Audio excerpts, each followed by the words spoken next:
بسم اللہ الرحمن الرحیم۔ مفتی شعیب اللہ خان صاحب کے بیانات کے لیے مفتی صاحب کے آفیشیل چینل کو سبسکرائب کریں اور زیادہ سے زیادہ شیئر کریں۔ محمدا عبده ورسوله صلی اللہ علیہ وعلى آلہ وأصحابہ وأزواجه وذرياته وسلم تسليما كثيرا كثيرا. أما بعد فأعوذ بالله من الشيطان الرجيم. بسم الله الرحمن الرحيم. يا أيها الذين آمنوا كتب عليكم الصيام كما كتب على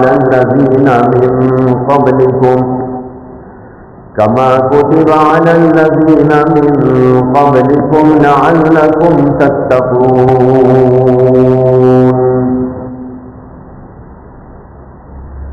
بزرگان محترم، دوستو اور بھائیوں، رمضان مبارک کے اس عظیم الشان مہینے میں جو بڑا تقدس مآب، فضیلت مآب، برکت مآب مہینہ ہے، اللہ کی طرف سے مسلمانوں پر ایک عظیم عبادت فرض کی گئی ہے جس کا نام ہے روزہ. عربی میں کہتے ہیں صوم. صوم کی جمع صیام آتی ہے، جس کا اللہ نے یہاں پر ذکر کیا، کتب علیکم الصیام، تمہارے اوپر روزوں کو فرض کر دیا گیا ہے. یہ روزہ بہت ہی اہم اور ایک نرالی قسم کی عبادت ہے. جتنی عبادتیں ہیں ان میں سے بیشتر وہ ہیں جو کچھ کرنے کے لیے جن میں حکم دیا جاتا ہے، یہ کرنا ہے، یہ کرنا ہے، یہ کرنا ہے. نماز پڑھنا ہے تو اس کے اندر بہت سارے ارکان آپ کو ادا کرنے پڑتے ہیں. قرأت اس میں کرنی ہے، رکوع کرنا ہے، قیام کرنا ہے، سجدہ کرنا ہے. یہ سب چیزیں مل ملا کر نماز کی عبادت مکمل ہوگی. زکوٰۃ ہے تو زکوٰۃ میں بھی کچھ کرنا پڑتا ہے. مال جو کچھ کے جمع کر کے رکھا ہے اس کے اندر سے نکالے اور غریبوں کے ہاتھ میں لے جا کے رکھے. حج ہے تو حج کے اندر تو بہت کچھ کرنا پڑتا ہے. گھر بار چھوڑنا، یہاں سے جانا، پیسہ خرچ کرنا، جسم کو بھی لگانا، مال کو بھی لگانا. تو بیشتر عبادات وہ ہیں جن میں آدمی کو کچھ کرنا پڑتا ہے. لیکن روزہ ایک ایسی عجیب عبادت ہے جس میں کچھ نہیں کرنا پڑتا ہے.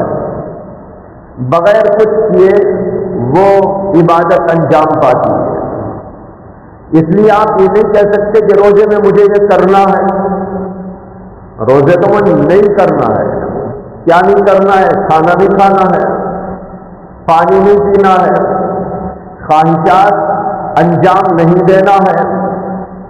یہ ترکی عبادت ہے، یعنی کچھ چیزوں کو ترک کر دینے سے یہ عبادت بنتی ہے. اسی لیے اس کا نام رکھا گیا ہے روزہ، یعنی صوم عربی میں. اسے کہ صوم کے معنی آتے ہیں رک جانا، کچھ چیزوں کو چھوڑ دینا، کچھ چیزوں سے رک جانا. کھانے سے رک جانے کا نام، پینے سے رک جانے کا نام، خواہشات کو پورا کرنے سے رک جانے کا نام. یہ ہے روزے کی عبادت جو بڑی نرالی عبادت ہے. یہ عبادت کیوں فرض کی گئی؟ ہم لوگ بیشتر ایسے ہیں جو اسلام کے حقائق، اسلامی تعلیمات کے حکم اور اسرار ان چیزوں سے نابلد ہوتے ہیں، انہیں معلوم ہی نہیں ہوتا کہ اللہ نے یہ عبادتیں ہمارے اوپر کیوں فرض کی ہیں، یہ احکام ہمارے اوپر کیوں لاگو کیے ہیں۔ حالانکہ ہر عبادت میں، ہر اللہ کے حکم میں بڑی بڑی حکمتیں موجود ہیں، بڑے اسرار موجود ہیں۔ ہاں کبھی وہ اسرار سمجھ میں آتے ہیں تو بہت سارے وہ بھی اسرار ہیں جو ہماری سمجھ سے بالا تر ہوتے ہیں۔ اس لیے یہ تو نہیں کہا جا سکتا کہ جب تک ہمیں عبادت کا اور اللہ کے حکم کا یہ پتہ نہ چلے کہ اس کے اندر کیا حکمت ہے، کیا مصلحت ہے، ہم اسے اختیار نہیں کریں گے، یہ تو غلط ہوگا۔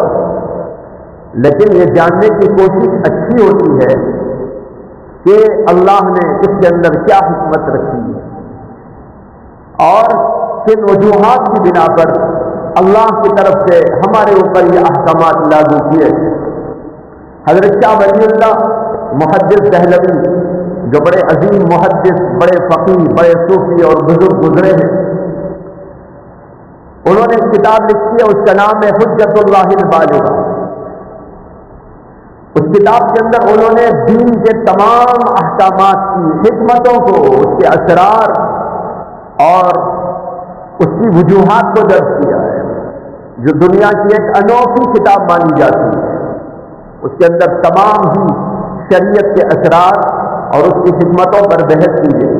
اسی کے اندر شاہ ولی اللہ محدث دہلوی لکھتے ہیں، اللہ کے احکام کو ایسا نہ سمجھو جیسے کہ کوئی آقا اپنے غلام کو حکم دے دیتا ہے کہ یہ کرو، چاہے اس کے اندر کوئی حکمت ہو یا کوئی مصلحت ہو یا نہ ہو۔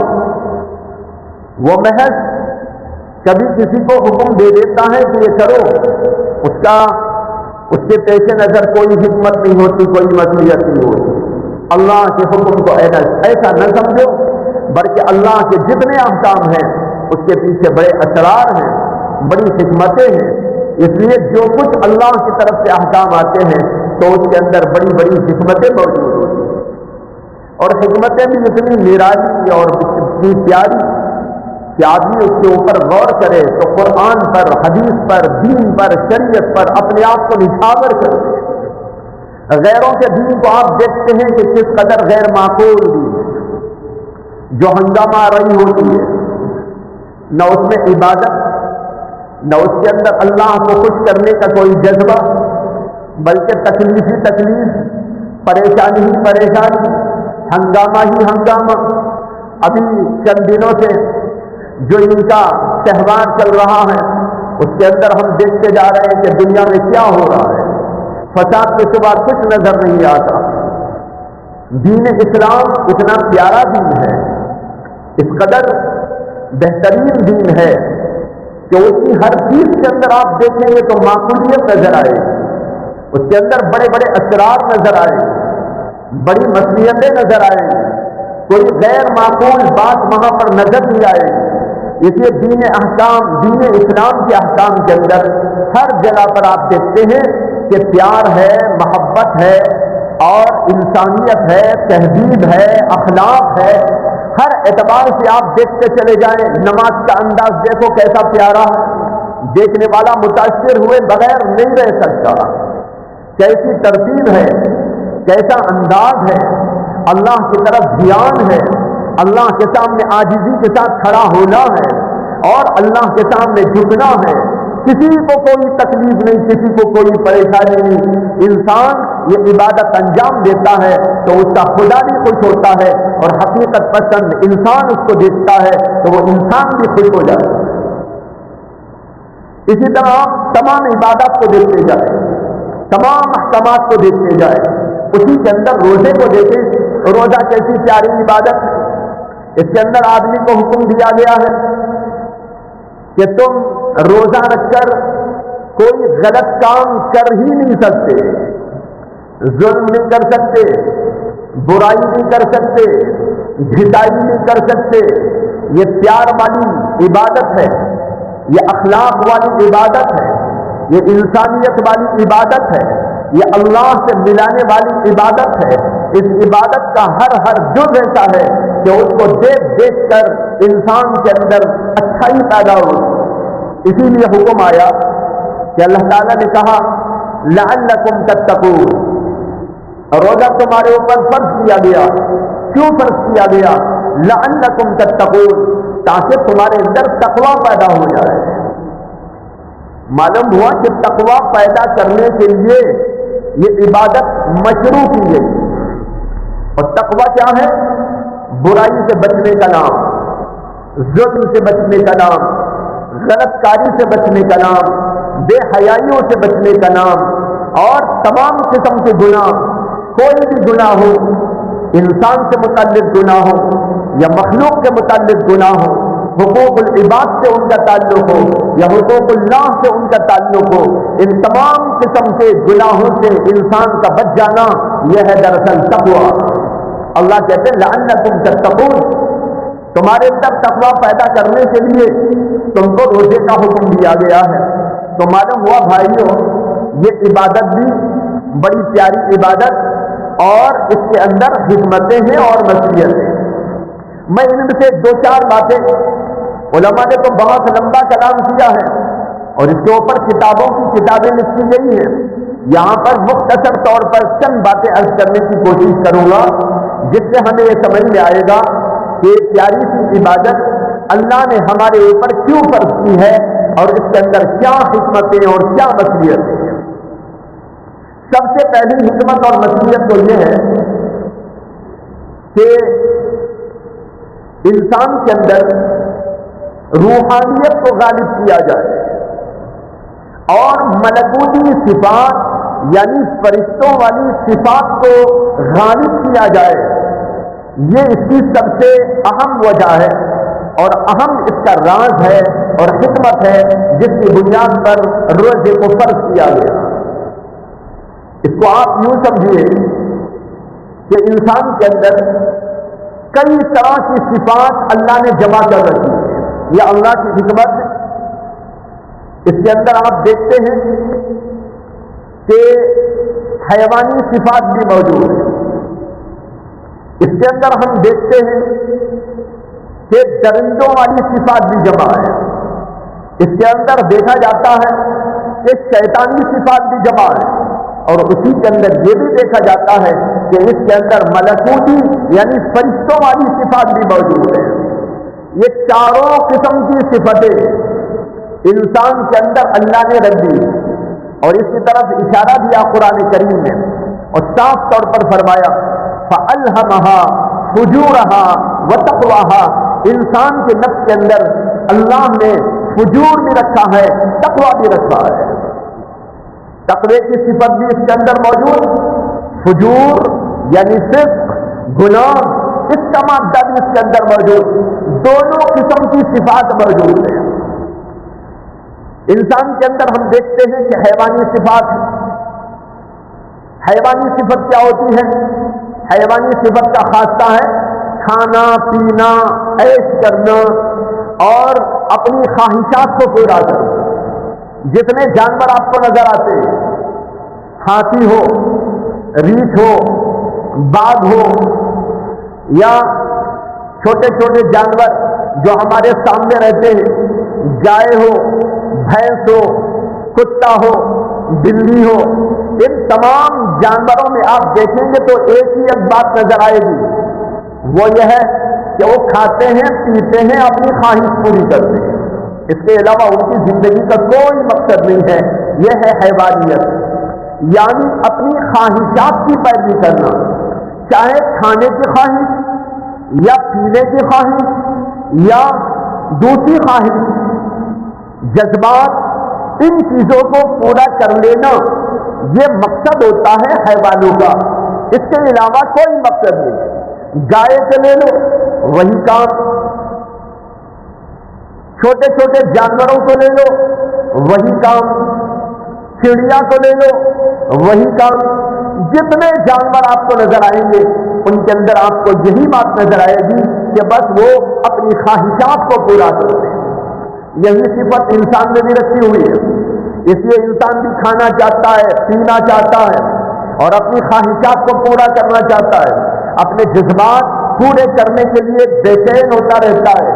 یہ انسانوں کے اندر حیوانی صفات جو رکھی ہوئی ہیں اس کی وجہ سے اس کے اندر یہ بات پیدا ہوئی ہے.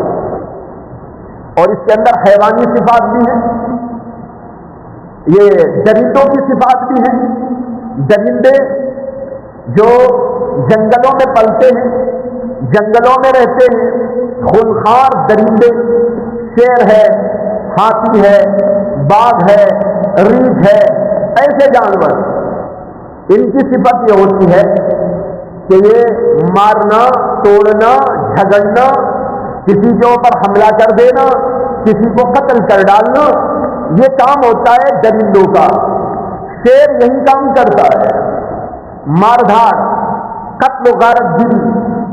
یہی صفت انسانوں کے اندر بھی رکھی ہوئی ہے. انسان بھی دیکھے کہ بہت سے انسان وہ ہوتے ہیں قتل و غارت گیری پر تلے ہوئے, مار دھاڑ پر اتر آتے ہیں, گالم گلوچ پر اتر آتے ہیں, اور یہی ان کا کام ہوتا ہے کہ دنیا کے اندر فساد مچاتے رہے. اسی طرح انسانوں کے اندر ایک صفت شیطانوں کی بھی رکھی ہوئی ہے, اور شیطانوں کی صفت ہے تلبیس کرنا, یعنی حق کو باطل, باطل کو حق بنا دینا, اچھے کو برا, برے کو اچھا بنا دینا. یہ صفت ہوتی ہے شیطانوں کی. شیطان یہی کام دنیا میں کر رہا ہے, ہر اچھائی کو برائی بنا کے دکھاتا ہے اور ہر برائی کو اچھائی بنا بنا کے دکھاتا رہتا ہے. دنیا اتنی نکمی ہے لیکن شیطان لوگوں کو مزین کر کے دکھاتا ہے.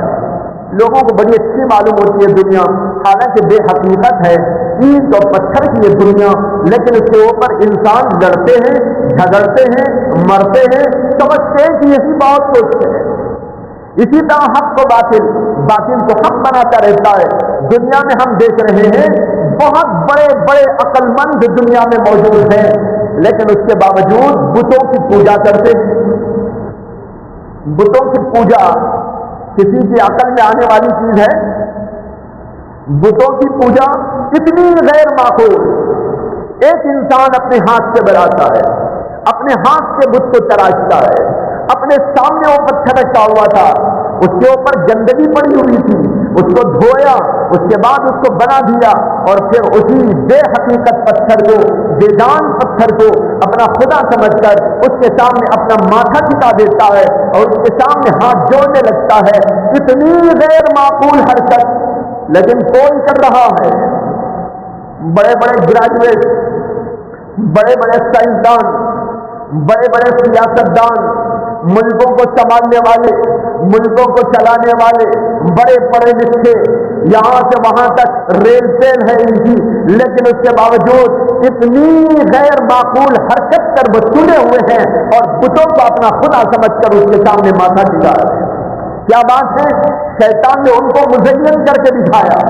ان کو اللہ نہیں سمجھ میں آ رہا ہے, اللہ کی طاقت نہیں سمجھ میں آ رہی ہے, زمین بنانے والا نہیں سمجھ میں آ رہا ہے, آسمان بنانے والا ان کی عقل میں نہیں آ رہا ہے, اور آ رہا ہے تو کیا آ رہا ہے؟ ایک معمولی سا پتھر جو بے حقیقت اور بالکل بے جان, نہ بول سکتا ہے, نہ کچھ کر سکتا ہے, نہ کوئی طاقت اس کے اندر ہے, خود ہی اپنے ہاتھوں سے اس کو بنایا اور اسی کو خدا سمجھ لیا. یہ بے حقیقت چیز ان کی سمجھ میں آ رہی ہے, اور اتنا بڑا اللہ کا یہ اتنا بڑا نظام اور اللہ کی حقیقتیں ان کی سمجھ میں نہیں آ رہی. شیطان نے ان کو مزین کر دیا, حق کو باطل, باطل کو حق بنا دیا اور لوگوں کو اس طرح مزین کر کے دکھا دیا. یہ صفت ہوتی ہے شیطانوں کی, اور انسانوں کے اندر بھی یہ رکھی ہوئی. بہت سے انسان بھی یہی حرکتیں کرتے, حق کو باطل بنا دیں گے, باطل کو حق بنا دیں گے, اچھے کو برا بنا دیں گے, برے کو اچھا بنا دیں گے, اور حقائق کو پلٹ کے رکھ دیں گے. دنیا کے اندر ایسے انسانوں کی بھی ریل آپ کو نظر آتی ہے. بتانا چاہتا ہوں یہ تمام کی تمام صفات اللہ نے انسانوں کے اندر رکھی ہیں. حیوانوں کی صفت بھی ہے, درندوں کی صفت بھی ہے, شیطانوں کی صفت بھی ہے, اور اسی کے ساتھ اللہ نے انسان کے اندر ملکوتی یعنی فرشتوں والی صفات بھی رکھی. فرشتوں کی صفت کیا ہے؟ عقل و علم اور عبادت و ریاضت, اللہ کے احکام پر چلنا, اللہ کے لیے مر مٹنا یہ ان کی صفت ہوتی ہے. فرشتہ کوئی گناہ نہیں کرتا، فرشتہ ہر وقت اللہ کی عبادت کرتا ہے. جو حکم اللہ اسے دیتا ہے اس کو پورا کرنے کے لیے تل جاتا ہے. یہ ہوتی ہے پھر اس فرشتوں والی صفت، اللہ کو یاد کرنا، اللہ کے لیے جینا اور مرنا. یہ صفت انسانوں کے اندر بھی رکھی ہوئی ہے، اس لیے انسان اللہ کی طرف توجہ کرتا ہے، عبادت کرنے کا جذبہ اس کے اندر پیدا ہوتا ہے، نیکی کی طبیعت اس کے اندر پیدا ہوتی ہے. یہ فرشتوں والی صفت ہے جو انسان میں رکھی. یہ چاروں صفت انسان کے اندر، لیکن اللہ یہ چاہتے ہیں ان چاروں میں سے سب سے زیادہ غلبہ انسانوں کے اندر ہونا چاہیے فرشتوں والی صفت.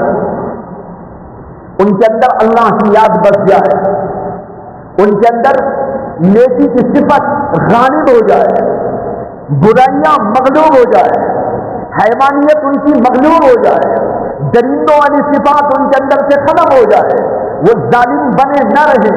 ان کے اندر تو ایسی صفت پیدا ہو جائے کہ وہ فرشتوں جیسے ہو جائے، یعنی عبادت کرنے والے، ریاضت کرنے والے، اللہ کو یاد کرنے والے، نیکی و تقوی پر چلنے والے اور لوگوں کے ساتھ اچھائی کرنے والے ایسے انسان بن جائے. یہ اللہ کا مقصود ہے. اس کے لیے اللہ نے روزے کو مشروع کیا، اسے کہ جو آدمی روزہ رکھتا ہے تو روزہ رکھنے کی وجہ سے ان تمام چیزوں پہ زد پڑتی ہے، حیوانیت پر زد پڑتی ہے. اسے کہ حیوانیت میں کھانا ہے، پینا ہے، خواہش کو پورا کرنا.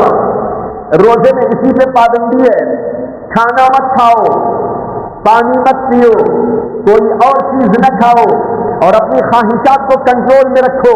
اپنی جائز خواہشات، اپنی بیوی کے پاس بھی روزے کے اندر جانے کو ممنوع قرار دے دیا گیا. گویا اسے ٹریننگ دی جا رہی ہے کہ اپنے اندر سے حیوانیت کو نکالو، حیوانیت کے مادے کو کمزور کرو، کھانے پینے اور اپنی خواہش کو پورا کرنے پر اپنی زندگی کا دار و مدار نہ رکھو، بلکہ اس کے بجائے اس میں عبادت ہو، ریاضت ہو، اللہ کی یاد ہو، تقویٰ و طہارت ہو، علم و عقل دانش یہ تمہارے اندر پیدا ہو. اس کے لیے روزے کو اللہ نے مشروع کر دیا. اسی طرح جب روزہ رکھتا ہے آدمی، ظلم زبردستی بھی اس کے اندر سے ختم ہوتی ہے، اسے کہ اس کے اندر عاجزی پیدا ہوتی ہے. وہ سوچتا میں کتنا عاجز بندہ ہوں، اتنا عاجز بندہ کہ مجھے کھانا نہ ملے تو کتنی تکلیف ہوتی ہے، کتنی پریشانی ہوتی ہے. وہ اللہ تبارک و تعالیٰ کی بڑائی کا تصور اور اپنی حقارت کا تصور کرنے لگتا ہے تو عاجزی بھی پیدا ہوتی ہے. اسی لیے اس کے اندر ظلم کی صفت ختم ہوتی رہتی ہے، درندوں والی صفت مغلوب ہوتی رہتی ہے. یہاں تک کہ حدیث میں آتا ہے اسی کے پیش نظر کہ جناب محمد رسول اللہ صلی اللہ علیہ وسلم نے فرمایا کہ اگر کوئی تم میں سے روزے دار ہے اور کوئی آدمی اس سے الجھنے لگے، گالی دینے لگے، لڑنے لگے، جھگڑنے لگے، اللہ کے نبی نے کہا تم یوں کہہ دینا انی صائم، میں روزے دار ہوں. بھائی میں تمہارا جواب نہیں دوں گا، میں تمہاری گالی کا جواب نہیں دوں گا، میں تمہارے مار کا جواب نہیں دوں گا، میں تمہاری برائی کا جواب نہیں دوں گا، میں تمہارے سے نہیں لڑوں گا، تم جو چاہے میرے سے کر لو. انی صائم، میں تو روزے دار ہوں. جو روزے دار ہوتا ہے وہ کسی کو گالی نہیں دیتا، جو روزے دار ہوتا ہے وہ کسی پر ظلم نہیں کرتا، جو روزے دار ہوتا ہے وہ انتقام تک نہیں لیتا، جو روزے دار ہوتا ہے وہ برائی کی طرف نہیں جایا کرتا، وہ لڑائیوں میں جھگڑوں میں نہیں جاتا. لیکن آج مسلمانوں نے ان چیزوں پر غور ہی نہیں کیا کہ روزہ ہمارے اوپر اس لیے لاگو کیا گیا تھا کہ ہمارے اندر سے درندہ پن ختم ہو جائے، ہمارے اندر سے حیوانیت ختم ہو جائے اور یہ چیزیں مغلوب ہو جائے اور ہم انی صائم کہہ کر یہ تصور کرے روزے دار جھگڑالو نہیں ہوتا، روزے دار جالم گلوچ کرنے والا نہیں ہوتا، روزے دار بدلہ لینے والا نہیں ہوا کرتا. یہ اللہ کے نبی نے ہم کو سکھایا اور یہ بخاری شریف کی حدیث ہے جو ابھی آپ کو بتایا. اللہ کے نبی کہتے ہیں کہ کوئی روزے دار ہے اور اس سے کوئی لڑتا ہو، جھگڑتا ہو، جالم گلوچ کرتا ہو، وہ کہہ دے انی صائم. علماء لکھتے ہیں انی صائم اسے بولنا نہیں ہے، اپنے آپ کو بول رہا ہے، ورنہ تو دکھاوا ہو جائے گا. ایک آدمی آپ کو گالی دے اور آپ کہیں انی صائم، میں روزے دار ہوں، میں روزے دار ہوں. ارے بھائی اسے نہ بولو، تم اپنے آپ کو بولو، اپنے آپ کے دل میں بولو، انی صائم، میں تو روزے دار ہوں، جب میں روزے دار ہوں مجھے جواب نہیں دینا ہے، میں جب روزے دار ہوں مجھے گالی نہیں دینا ہے، جب میں روزے دار ہوں مجھے لڑائی جھگڑا نہیں کرنا ہے، اس کا کوئی جواب نہیں دینا ہے۔ اپنے دل کو سمجھاؤ اور بتاؤ اپنے دل کو کہ تجھے کوئی غلط حرکت نہیں کرنا ہے، یہ ہے روزہ۔ لیکن آج رمضان میں بھی جھگڑے ہوتے ہیں۔ قریب میں نے سنا ایک جگہ پر ایک چھوٹی سی بات پر دو مسلمان بھائیوں کے اندر لڑائی ہو گئی، جھگڑا ہو گیا اور ہاتھ پیر چلنے لگے۔ رمضان کا مہینہ، لیکن اس کے باوجود چھوٹی سی باتوں پر جھگڑ لے۔ اللہ کے نبی تو کہتے ہیں تمہارے اندر سے درندہ پن ختم ہو جائے اور تم اپنے نفس کو سمجھاؤ، انی صائم، میں روزے دار ہوں، روزے دار کو کوئی غلط حرکت نہیں کرنی اور اس کو تو کسی کا جواب بھی نہیں دینا ہے۔ ظلم کرنا تو بہت دور کی بات ہے، دوسروں پر کیا ظلم کرے گا، وہ تو ظلم کا جواب بھی نہیں دیا کرتا۔ تو بھائیوں، یہ ہے سب سے پہلی حکمت کہ انسان کے اندر سے حیوانیت مغلوب ہو، درندہ پن مغلوب ہو، اور اسی کے ساتھ ساتھ یہ شیطانی صفت ختم ہو۔ شیطانی صفت کیسے ختم ہوگی؟ جب کھانا نہیں کھائیں گے اور روزہ رکھا کریں گے۔ یہ کھانا ہے نا، یہی تو بڑا فساد مچاتا ہے۔ جب آدمی کے اندر کھا کر پی کر طاقت، قوت، جذبات، خواہشات ابھرنے لگتے ہیں تو پھر وہاں سے آ کے شیطانی چیزیں اس کے اندر پیدا ہو جاتی ہیں۔ اس لیے روزے کے اندر کھانے پہ پابندی، پینے پہ پابندی اور جائز خواہشات کے اوپر بھی پابندی لگا دی، اور یہ بتایا جب جائز خواہشات پر بھی پابندی ہے تو جو حرام خواہشات ہیں اس کو تو تمہیں کرنا ہی نہیں ہے کسی طور پر۔ تو اب یہاں خود بخود شیطانیت مغلوب ہو جائے۔ شیطان تو یہی نہ چاہتا ہے حرام کرائیں، غلط کاریاں کرائیں، بے حیائیاں کرائیں، ظلم زبردستیاں کرائیں، یہ شیطان چاہتے ہیں، اور شیطان جو چاہتا ہے اس کو روکنے کے لیے اللہ نے ہمارے اوپر روزے کو فرض کر دیا۔ تو اس طرح یہ پہلی بات ہوئی کہ ہمارے اندر شیطانی اور حیوانی اور درندوں والی صفات مغلوب ہو جائے اور فرشتوں والی صفات غالب آ جائے۔ چنانچہ دیکھتے ہیں کہ رمضان آتا ہے، روزوں کی وجہ سے عبادتوں میں اضافہ ہو جاتا ہے، تلاوت میں اضافہ ہو جاتا ہے، نیکیاں ہی نیکیاں نظر آتی ہیں، ہر جگہ پر اس کا ماحول نظر آتا ہے۔ یہ اسی روزے کا اثر اور رمضان مبارک کا اثر ہے۔ تو بھائیو، ایک بڑی وجہ یہ جس کی وجہ سے رمضان کا روزہ ہمارے اوپر فرض کیا گیا، دوسری وجہ وہ ہے جس کا میں نے شروع میں ذکر کیا تھا، لعلکم تتقون، تاکہ تم تقوی والے بن جاؤ۔ تقوی کیا ہے؟ اپنے آپ کو گناہوں سے بچانا، برائیوں سے بچانا۔ اس کے لیے مشق کرائی جاتی ہے رمضان میں کہ حلال کاموں کو چھوڑ دو، حلال کھانوں کو چھوڑ دو، جائز خواہشات کے اوپر پابندی لگا دو، اور جب اس کے اوپر تم پابندی کے ساتھ رمضان کا مہینہ پورا کر لو گے تو تمہارے اندر ایک تقوی کی اسپرٹ پیدا ہو جائے گی، اور اس تقوی کی وجہ سے حرام کاموں سے بچنا سال بھر تمہارے لیے آسان ہو جائے گا۔ اس کو کہا لعلکم تتقون۔ ایک حکمت یہ ہے کہ جب آدمی روزہ رکھتا ہے اسے بھوک لگتی ہے، پیاس لگتی ہے، اندر سے کچھ احساس ہوتا ہے، کھانے پینے کی طلب پیدا ہوتی ہے۔ اس کھانے پینے کی طلب پر بھوک اور پیاس کے لگنے سے جو اس کے احساسات بیدار ہوتے ہیں تو وہ یہ سوچنے لگتا ہے جب میں کچھ دیر کے لیے بھوکا رہنے کی بنا پر میری یہ حالت ہو رہی ہے اور بے چینی ہو رہی ہے، تو بہت سارے اللہ کے بندے جو بھی ہیں دنیا میں جن کو کئی دفعہ کھانے کو نہیں ملتا، وہ بھوکے رہتے ہیں، پیاسے رہتے ہیں اور فقر و فاقے میں مبتلا رہتے ہیں، اور ان کی زندگی اور ان کے بچوں کی زندگی فقر و فاقے میں گزرتی رہتی ہے، تو ان بیچاروں کا حال کیا ہوتا ہوگا؟ اپنی بھوک کے احساس سے انسان کے اندر ہمدردی و غمخواری کا جذبہ پیدا ہوگا، وہ سوچنے پر مجبور ہوگا کہ مجھے جب بھوک لگ رہی ہے میرا یہ حال، تو چھوٹے چھوٹے بچے غریبوں کے گھر میں کیا حال ان کا ہوتا ہوگا؟ جب وہ بچے روتے ہوں گے، بلکتے ہوں گے، تو ان کے ماں باپ پر کیا گزرتی ہوگی؟ اس سے اس کے دل کے اندر ہمدردی پیدا ہوگی، وہ غریبوں کی امداد کرے گا، نصرت کرے گا.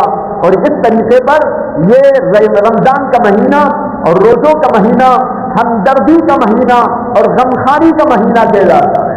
چنانچہ حدیث میں آتا ہے کہ نبی اکرم صلی اللہ علیہ وسلم نے اس مہینے کو شہر المواسات فرمایا. مواسات کے معنی آتے ہیں ہمدردی، ہمدردی کا مہینہ. اس کے اندر لوگوں سے ہمدردی کی جاتی ہے، اس لیے کہ روزہ رکھ کر آدمی کے دل کے اندر یہ احساس جاگزی ہوتا ہے، احساس بیدار ہوتا ہے کہ مجھے بھوک لگ رہی ہے، مجھے پیاس لگ رہی ہے، میری حالت غیر ہو رہی ہے. جو لوگ ہمیشہ بھوکے رہتے ہیں، فقر و فاقے میں رہتے ہیں، ان کا کیا حال ہوتا ہوگا؟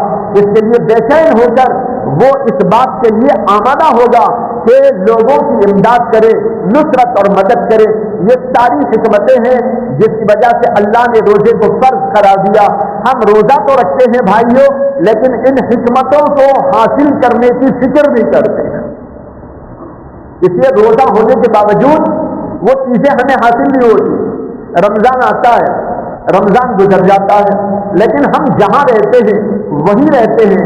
نہ ہماری حیوانیت مغلوب ہوتی ہے، نہ ہمارا درندہ پن مغلوب ہوتا ہے، نہ ہماری شیطانیت مغلوب ہوتی ہے، نہ ہمارے اندر وہ اوصاف بیدار ہوتے ہیں جو فرشتوں والے اوصاف ہیں، بلکہ ہم جہاں تھے رمضان سے پہلے رمضان کے بعد بھی وہیں رہ جاتے ہیں. اور اسی طریقے پر نہ ہمدردی پیدا ہوتی ہے، نہ غمخواری پیدا ہوتی ہے، نہ اللہ سے وہ تعلق پیدا ہوتا ہے، نہ اللہ کی محبت پیدا ہوتی ہے. وجہ یہ ہے کہ ہم نے ان چیزوں پر غور نہیں کیا کہ اللہ کی طرف سے یہ روزہ کیوں ہمارے اوپر مشروع کیا گیا ہے اور اس سے اللہ چاہتے کیا ہے. ان چیزوں کو پیش نظر رکھ کر اپنے آپ کو بنانے کی کوشش کرنا چاہیے کہ ہمارے اندر یہ اوصاف اور یہ کمالات پیدا ہو جائے. اور جب اس طرح کی چیزیں پیدا ہوں گی اور لوگ اس کو دیکھیں گے تو ان کے اوپر، لوگوں کے اوپر اس کے بڑے اچھے اثرات مرتب ہو سکتے ہیں. اس لیے کہ بھائیوں، روزہ رکھ کر ہم ایسے کام کریں جو ان لوگوں کا کام ہے جو روزہ نہیں رکھا کرتے، لڑنا جھگڑنا اور الٹی سیدھی حرکتیں کرنا، غیبتوں کے اندر مشغول رہنا اور لوگوں کو تکلیف پہنچانا اور حلال و حرام کی تمیز نہ کرنا، اور بازاروں میں بیٹھ کر گھر میں تو روزہ رکھ کے آئے لیکن بازار میں گئے تو شیطانی وقت اپنے اوپر طاری کر لیا اور جو ہے بیچنے میں حلال و حرام کی تمیز نہ کی اور اچھے اور برے کا فرق نہ کیا اور مال کو لوٹنے کے لیے، رمضان میں کمائی کا ذریعہ بڑھانے کے لیے اچھا برا جو چاہے کرنے لگے، تو پھر آخر روزہ رکھ کر فائدہ کیا ہوا؟ نہ ہماری حیوانیت مردہ ہوئی، نہ ہمارے اندر سے درندہ پن ختم ہوا، نہ ہمارے اندر سے شیطانیت مغلوب ہوئی، نہ ہمارے اندر اوصاف فرشتوں کے اوصاف جو ہے غائب ہوئے، تو پھر یہ روزہ کوئی روزہ نہیں. اسی لیے حدیث میں آتا ہے کہ نبی اکرم صلی اللہ علیہ وسلم نے فرمایا بعض روزے دار وہ ہوتے ہیں جن کو سوائے بھوک اور پیاس سے کچھ حاصل نہیں ہوتا، بس وہ بھوکے اور پیاسے ہیں. نہ ان کے اندر یہ صفات پیدا ہوئی جو ہونی چاہیے تھی، نہ وہ صفات مغلوب ہوئی جن کو مغلوب کرنے کے لیے روزے کو فرض کیا گیا تھا.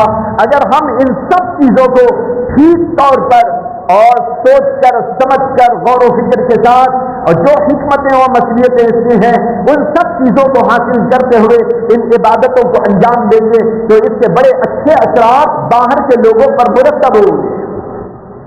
جب اچھائی کی جاتی ہے اس کا اچھا اثر پڑتا ہے. ہر چیز کو، روزے کو بھی بہترین انداز سے رکھو، ان حکمتوں کے ماتحت رکھو جس کا ذکر ابھی کیا گیا. اللہ مجھے بھی آپ کو بھی توفیق عطا فرمائے. وآخر دعوانا ان الحمد للہ رب العالمین.